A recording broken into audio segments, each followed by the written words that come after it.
Dan Illman, Mike Beer, race number 9 at Kentucky Downs on Saturday is the Grade 3 Spendthrift Farm Ladies Sprint Stakes. We're going 6.5 on the turf. This race is one of several graded races at Kentucky Downs on Saturday. Bet them all with a DRF Bets account. Sign up is real easy at drf.com/bet. And when you do become a DRF Bets member, you get a $100 deposit match and access to an exclusive rewards program that allows you to earn up to 5% in weekly cashbacks and free DRF products. Let's meet the field for the ladies sprint. It is again a grade 3, 6.5 furlongs at Kentucky Downs, and we'll take this field in post position order. The One Ravens lady was a group stakes winner in England, a group stakes winner in Germany, came over here with a bit of fanfare in her first few starts in North America, Mike, and then just caught some tough competition in the Vasilikas, Beau Recalls, and significant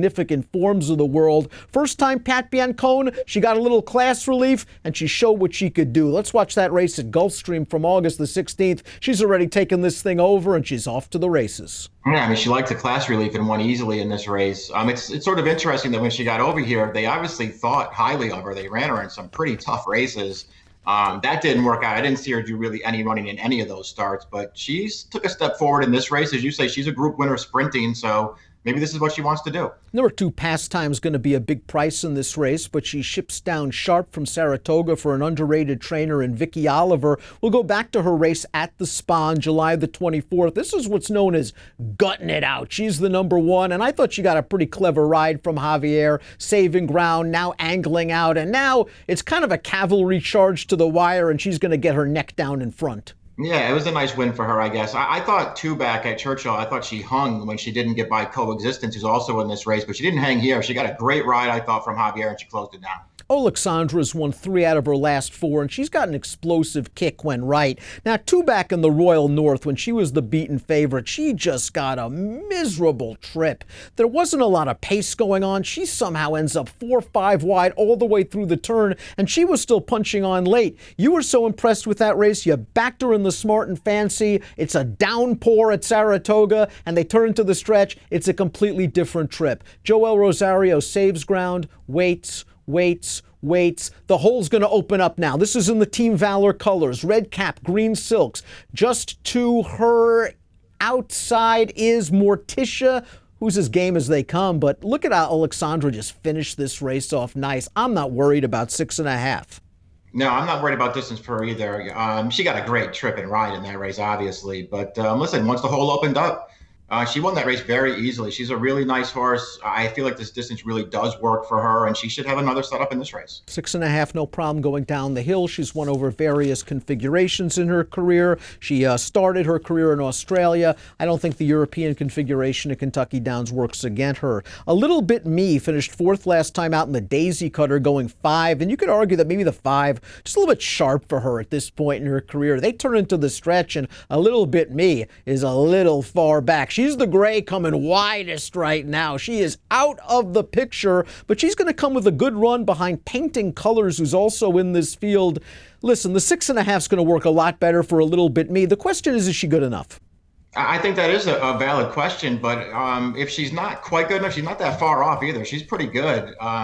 She just had way too much to do last time. I thought she ran well. She's interested in here at a price. Coexistence is a little bit underrated, Mike. This is a daughter of violence, sold for a lot of money as a Keeneland September yearling. Might slowly be coming into form right now. She ran 3rd behind May Lily, who's also in this race in the prep at Ellis Park. Now let's watch this race closely. Coexistence is the number 1 in the purple silks, and she's kind of in tight here. She's, I think, a little bit uncomfortable trying to squeeze through this tight opening, and by the time she does get through, it's a little bit too late, as May Lily's going to win. I think Coexistence ran okay in this spot.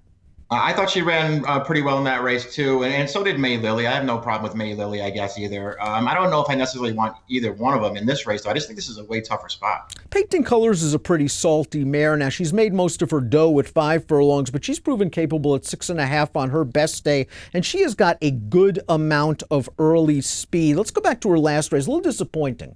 Going 5 at Del Mar. She's the 1 horse in here, and she's outside, and she's just going up and down. This is kind of a disappointing effort. The the Beyer down to an 87. She's going to have to do a lot better. But again, she does have that tactical speed. Yeah, I didn't like this performance from her, but she's better than that.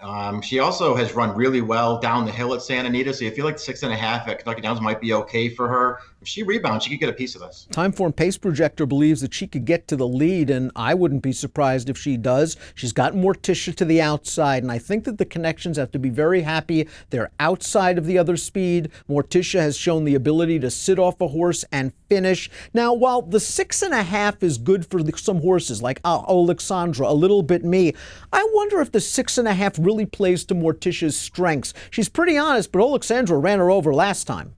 Yeah, I don't know about the distance for her either. You know, we'll see what happens. She had a real excuse too back in the Caress. She just didn't get the right ride and got all jammed up.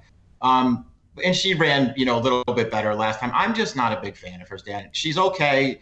If she's a short price, I just don't want any part of her. If she drifts up, maybe I can try to throw her in. We usually don't love turnbacks and turf sprints, but I think 6.5 at Kentucky Downs is a whole different ball game, and the 8 Cool Beans to me fits. Turning back off a couple of 2-turn races for Brad Cox. Remember that this filly has never been off the board from 11 lifetime starts, and she showed some speed last time. I think, and I agree with Timeform US, that she could find a good spot in the second flight. She's not out of this. Yeah, we'll see if she can sprint. And as you say, maybe it'll work for her over this turf course.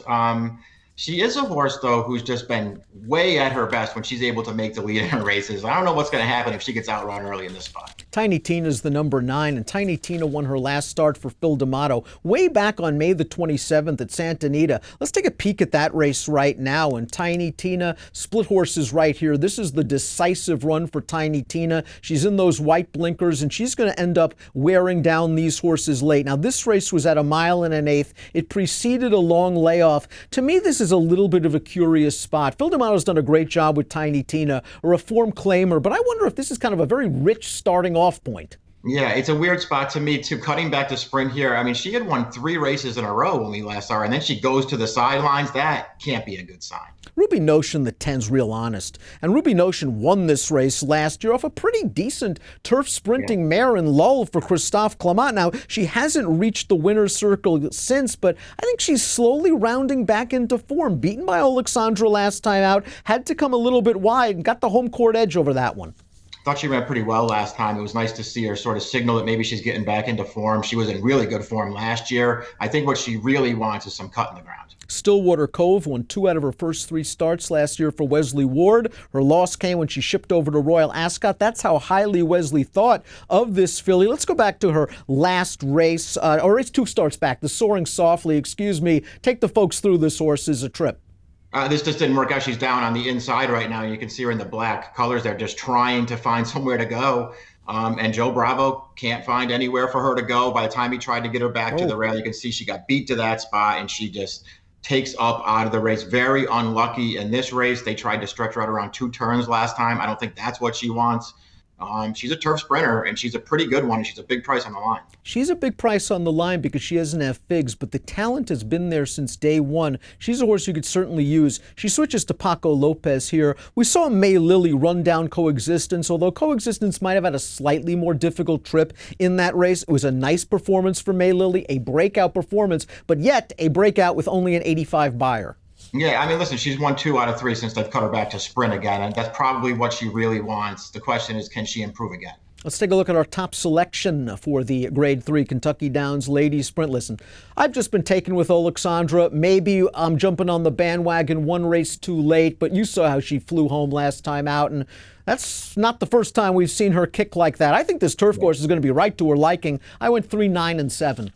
Yeah, I just think she's way the horse to beat in here. I'm mostly 3-11 in here, Dan. I want her, and I want Stillwater Cove at a price. Should be a fun race. Maybe Tiny Tina, Morticia can get underneath Alexandra. In the Grade 3 Ladies Sprint, one of several major races at Kentucky Downs on Saturday. Bet them all with a DRF Bets account. $100 deposit match. DRF.com/bet. Use the promo code HELLO. Approximate post time for the Ladies Sprint, 5:01 Central. Good luck.